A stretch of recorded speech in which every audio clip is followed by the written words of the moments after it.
Halo semuanya, selamat datang di channel saya Pinggan Pasu. Kali ini saya akan membagikan tarombo atau silsilah marga Sihotang, yaitu Raja Sigudangulu Sihotang dalam bentuk cerita. Cerita atau silsilah ini dimulai dari silsilah si Raja Oloan dan abangnya Silahi Sabungan. Tapi sebelum lanjut, lihat dulu silsilah ini agar tidak bingung mengikuti jalan ceritanya, oke? Cerita tarombo ini saya terjemahkan dari bahasa Batak. Jika ada rangkaian kata yang kurang tepat, mohon dimaklumi. Oh iya, perlu digarisbawahi dan disepakati bersama bahwa tarombo atau silsilah marga-marga Batak berasal dari mulut ke mulut, yang mana pada masa lampau belum dibukukan atau minim ditemukan tulisan atau naskah sejarah dari marga-marga Batak. Untuk itu, jika ada alur cerita yang berbeda dari apa yang teman-teman ketahui, cukup jadikan cerita ini sebagai bahan perbandingan untuk memperkaya pengetahuan. Untuk sumber naskahnya dapat dilihat di deskripsi ya. Oke, ini dia jalan ceritanya. Si Raja Oloan mendirikan rumah di Shogungogung. Suatu ketika terjadi perselisihan antara kakak beradik, anak dari Nyai Ating Malela dengan anak dari si Basopait. Oleh karena perselisihan tersebut, si Raja Oloan bersama dengan abangnya Silahi Sabungan berangkat ke Samosir. Tidak begitu lama mereka pun sampai di Tanoponggol. Di Tanoponggol lah si Raja Oloan tinggal dan mendirikan sebuah rumah atau membuka huta. Tapi Silahi Sabungan melanjutkan perjalanan sampai ke Silalahi dan di sana ia tinggal serta mendirikan sebuah rumah atau membuka huta. Si Raja Oloan mendirikan rumah di Tanoponggol dan dinamai Huta Shogungogung. Berselang beberapa lama si Raja Oloan menikah dengan putri dari Raja Limbong yang bernama Nabajaon. Begitu cantik, baik, dan tekun melakukan pekerjaan. Dari hasil pernikahan mereka dikaruniai buah hati, yaitu seorang anak laki-laki tegap tetapi kepalanya panjang atau si Ganjang Wulu. Ketika ia sudah beranjak dan bisa berjalan, ia menjelma menjadi anak papi atau manja terhadap bapaknya. Suatu hari anak dari si Raja Oloan, yaitu si Ganjang Wulu yang masih berumur 3 tahun, pergi ke ladang tak jauh dari rumahnya tanpa sepengetahuan ibunya. Dia pergi hendak mencari ayahnya dan sama sekali tidak menemukannya. Tanpa sepengetahuannya dia pun sampai di Bukit Terjang, tepatnya di lereng Pusuh Buhit. Tak berselang lama hujan deras pun turun atau udan baho hingga menyebabkan banjir bandang dari arah Pusuh Buhit, sementara Nabajaon ibunya sibuk mencarinya. Ibunya pun melakukan berbagai cara, memanggil, berteriak seraya air matanya bercucuran. Namun ia tak kunjung menemukan buah hatinya. Di waktu yang sama Nabajaon memberitahukan kepada pihak keluarganya bahwa ia tidak menemukan buah hatinya. Limbong Mulana pun bergegas untuk mencari keponakannya hingga ia sampai di Sagala. Sementara ia berjalan, ia menoleh ke arah banjir bandang yang meluapkan sungai tak jauh dari tempatnya berdiri. Airnya begitu deras, ia kaget melihat bahwa keponakannya terhanyut-hanyut timbul tenggelam di atas derasnya banjir bandang. Limbong Mulana pun berlari yang pada akhirnya ia bisa menyelamatkan keponakannya. Keponakannya masih hidup. Limbong Mulana pun membawa keponakannya dan mempertemukan dengan ibunya di rumah. Oleh karena kejadian udan baho atau banjir bandang yang melanda keponakannya pun diberi nama Baho. Baho cukup lama tinggal bersama tulangnya atau pihak keluarga ibunya, sehingga ia diberi nama Baho Raja, di zaman sekarang disebut Nyai Baho. Tidak berselang lama istri si Raja Oloan pun melahirkan anak kedua dan diberi nama Sigudangulu.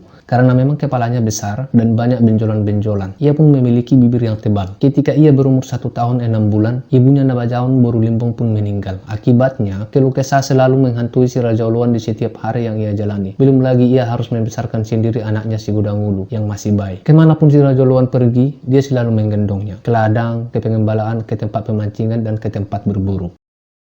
Si Raja Oloan menikah kedua kalinya dengan Boru Pasaribu. Setelah Nabajaon Boru Limbong istrinya meninggal, si Raja Oloan pun merasa sebatang kara yang harus berpikir bekerja dan bagaimana ia harus menghidupi dirinya dengan anaknya. Terkadang ia suka mengingat masa lalu, masa bahagia bersama istrinya Nabajaon Boru Limbong, dan tanpa ia sadari terkadang air matanya jatuh bercucuran. Di suatu ketika, si Raja Oloan pergi berburu untuk menghibur dirinya. Ia pun tak lupa membawa senjata sederhananya, yaitu ultop. Sesampainya di tempat perburuan, ia pun melihat seekor burung tekukur yang cukup besar. Ia mengambil ultop yang diselipkan di pinggangnya. Perlahan ia mendekati pohon tempat burung berada dan langsung menembaknya. Keahliannya menggunakan ultop patut diacungi jempol dibuktikannya ketika menembak burung tekukur tersebut. Burung tekukur pun terjatuh tapi tidak mati. Si Raja Oloan bergegas untuk menangkap burung tersebut, namun ketika ia hampir menangkapnya, burung tekukur tersebut terbang. Namun tidak mampu terbang jauh, hanya sekitar 5 meter saja. Begitu si Raja Oloan mendekat, burung tekukur pun terbang. Demikian seterusnya hingga si Raja Oloan tidak sadar bahwa ia telah sampai di Dolo Ulu Darat seraya mengejar burung tersebut. Si Raja Oloan pun tidak habis pikir kalau ia telah sampai di Dolo Ulu Darat. Sementara hari sudah mendekati malam dan ia harus menempuh jalan yang cukup jauh untuk pulang ke rumahnya. Dia pun mengingat adiknya Nepospos yang tidak jauh dari tempat ia berdiri dan memutuskan pergi menjenguknya dan menghabiskan malam di rumahnya. Sesampainya si Raja Oloan di rumah adiknya Nepospos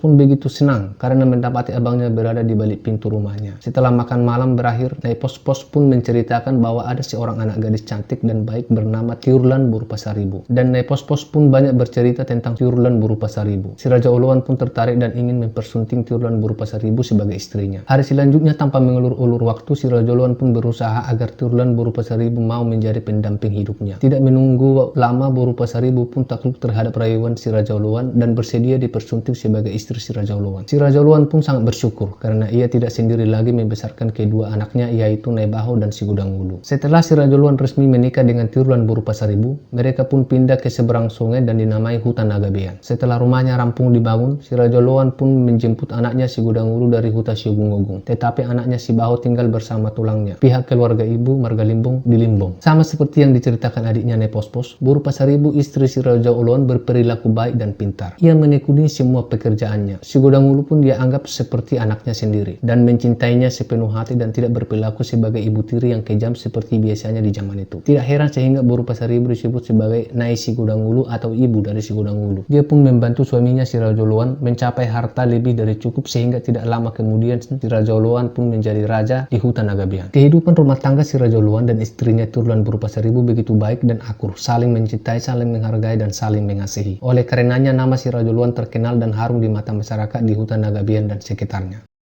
Si Gudang Wulu dan ibu tirinya Buru Pasaribu di Hutan Naga Bean. Walaupun si Gudang Wulu memiliki kekurangan, yaitu banyak benjolan-benjolan besar di kepalanya, Buru Pasaribu tidak menganggap hal tersebut sebagai rasa malu atau kekurangan dalam keluarganya. Berkisar 4 tahun lamanya si Raja Uluan mempersunting Buru Pasaribu sebagai istrinya, tapi belum juga memiliki anak atau keturunan dari istrinya tersebut, sehingga si Raja Uluan pun menjadi resah dan gelisah apa gerangan sehingga istrinya belum juga mengandung. Di suatu malam, si Raja Uluan pun ia bermimpi tentang anaknya si Baho yang merindukan cinta kasih dan perhatian dari orang tuanya. Setelah matahari terbit, si Raja Uluan dan Buru Pasaribu pun pergi ke Huta Siogung-Ogung untuk menjemput anaknya si Baho sambil jarak ke makam Buru Limbong, yaitu ibu kandung dari si Baho dan si Gudang Wulu. Setelah kembali dari Huta Siogung-Ogung, si Raja Uluan pun mengadakan pesta besar meminta kepada Tuhan pencipta alam semesta agar kiranya ia diberikan keturunan dari istrinya Buru Pasaribu, dan juga meminta agar senantiasa keluarganya selalu sehat dan mendapat rezeki yang melimpah. Tidak lama setelah mengadakan pesta, ia pun mendengar kabar bahagia dari istrinya bahwa istrinya sedang mengandung. Si Raja Uluan pun bersyukur terlebih istrinya. Penantian mereka pun tiba. Buru Pasaribu melahirkan seorang anak laki-laki dan diberi nama Bakkara. Kemanapun Buru Pasaribu pergi, si Gudang Wulu turut menemaninya, ke ladang, ke sawah, dan lain sebagainya. Jika Buru Pasaribu bekerja, si Gudang Wulu yang menjaga adiknya si Bakkara. Berselang 1 tahun, Buru Pasaribu pun melahirkan anak keduanya dan diberi nama si Nambela. Berselang 1 tahun lagi, Buru Pasaribu melahirkan anak ketiganya dan diberi nama si Hite. Berselang 1 tahun kemudian, Buru Pasaribu pun melahirkan anak keempat dan diberi nama si Manulang. Buru Pasaribu begitu kewalahan mengurusi anak-anaknya karena keempat anaknya masih kecil. Belum lagi harus bekerja di ladang, juga harus melayani suaminya yang berkedudukan sebagai raja. Buru Pasaribu sangat beruntung karena ia bisa mengandalkan si Gudang Wulu untuk menjaga keempat anaknya ketika ia sedang sibuk bekerja. Suatu ketika, entah apa sebabnya, Buru Pasaribu terjatuh dan terperosot ke jurang yang cukup dalam, sehingga butuh banyak orang untuk menyelamatkan dia dari jurang tersebut. Ia pun dibawa pulang dan dibaringkan di dekat perapian serta memanggil dukun untuk mengobatinya. Pada saat itu, si Raja Uluan tidak bisa menemani istrinya yang terbaring sakit. Ia sedang melakukan perjalanan ke Barus mengurusi urusan pribadi dan urusan kerajaannya. Pengawal kerajaan juga turut menemaninya melakukan perjalanan tersebut, yang lama perjalanannya sekitar 4 bintang sesampainya ke Hutan Naga Bean. Oleh karena perjalanan tersebut, urusan kerajaan untuk saat itu diserahkan kepada Buru Pasaribu. Untungnya si Gudang Wulu sudah cukup dewasa dan sudah mahir dalam urusan masak-memasak, juga untuk melakukan pekerjaan di ladang. Si Gudang Wulu pun harus memikul semua pekerjaan berat tersebut. Sementara Buru Pasaribu selalu menangis meratapi nasib yang menimpanya. Sudah begitu banyak dukun yang didatangkan, tak kunjung juga rasa sakit itu hilang dari tubuhnya. Malah ia merasa sakit di tubuhnya semakin bertambah. Rasa sakit yang dialami Buru Pasaribu sudah cukup lama dan tak kunjung sembuh. Ia pun tidak mampu duduk sendiri dan tidak mampu berdiri sendiri, juga tidak mampu bicara. Untuk makan pun ia harus disuapi si Gudang Wulu. Lagi-lagi harus memikul segala pekerjaan yang sebelumnya dikerjaan Buru Pasaribu. Ditambah lagi ia harus mengurusi Buru Pasaribu yang terbaring sakit, juga adik-adiknya yang masih kecil. Jika adik-adiknya menangis, dengan cepat si Gudang Wulu pun menggendongnya seraya melakukan pekerjaannya. Tanpa tahu alasan pasti, si Raja Uluan merasa resah dan gelisah selama tinggal di Barus. Dia selalu teringat dengan istri dan anak-anak, sehingga ia memutuskan untuk pulang lebih awal ke kampung halamannya di Hutan Naga Bean meninggalkan urusannya yang belum rampung. Sesampainya ia di Hutan Naga Bean, ia pun kaget melihat keadaan istrinya, tidak mampu bicara dan benar-benar kurus. Ia pun bergegas dan membuat obat dan diramunya sendiri. Kemudian ia mengoleskan ramuan tersebut ke sekujur tubuh istrinya. Sekitar 1 jam Buru Pasaribu pun mampu duduk sendiri, berdiri sendiri, dan sudah dapat berbicara. Obat yang yang dioleskan si Raja Luan begitu mujarab, oleh karenanya si Raja Luan semakin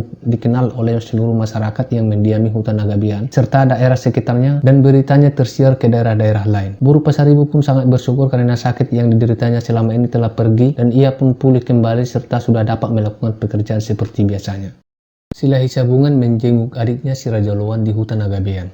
Sila Hisabungan sudah lanjut usia, kekayaannya pun semakin bertambah. Di masa sepuhnya seringkali ia merindukan adiknya si Raja Luan. Sudah berselang 4 kali panen raya mereka belum bertemu. Rasa rindunya pun tidak tertahankan lagi sehingga ia memutuskan melakukan perjalanan untuk menemui adiknya di hutan Nagabean. Cerita ini belum berakhir, saya akan membuat video kelanjutannya. Untuk itu jangan lupa like, subscribe, dan menekan tombol loncengnya ya. Serta bagikan kepada teman-teman yang lain agar mereka juga ikut berbagi pengetahuan. Oke, sekian dari saya, sampai jumpa di video berikutnya.